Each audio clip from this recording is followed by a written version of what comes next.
मैया के मंदिरवा में तीन रंग के फलवा बा।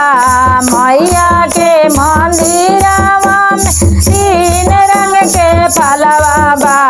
एगो फलवा ए मैया हमरो के चाही, एगो फुलवा ए मैया हमरो के चाही। सेउआ फलवा बढ़ले बा, संतरवा फलवा बढ़ले बा। सेउआ फलवा बढ़ले बा, संतरवा फलवा बढ़ले बा। नरियरवा फलवा ए मैया हमरो के चाही, नरियरवा फलवा ए मैया हमरो के चाही। मैयलवा फलवा ए मैया के मंदिरवा में तीन रंग के सिंदूरा बा। मैया के मंदिर में तीन रंग के सिंदूरा बा।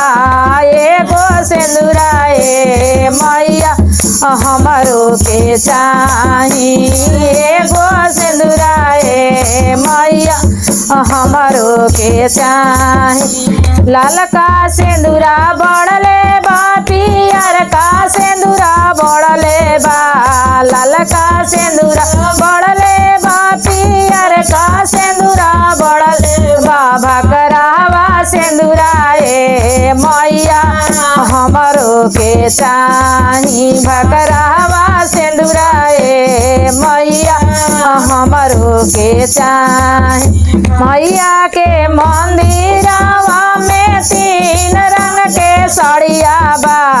मैया के मंदिरवा में तीन रंग के साड़िया बा।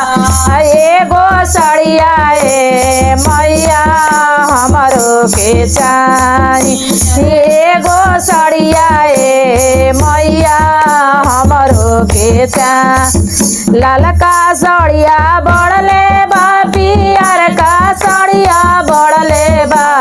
लालका साड़िया बढ़ले बा, पियर का साड़िया बढ़ले बा। चुनरिया साड़िया ए मैया हमरो के चाही, चुनरिया साड़िया ए मैया हमरो के चाही। मैया के मंदिरवा में तीन रंग के बलका बा। मैया के मंदिरवा में तीन रंग के बलका बा।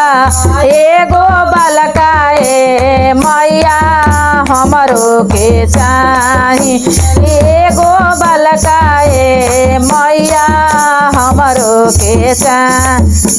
सैया बलका बढ़ले बा, देवरवा बलका बढ़ले बा। सैया बलका बढ़ले बा, देवरवा बलका बढ़ले बा। गोदी के बालकवा मैया हमरो के चाही, गोदी के बालकवा मैया हमरो के चाही।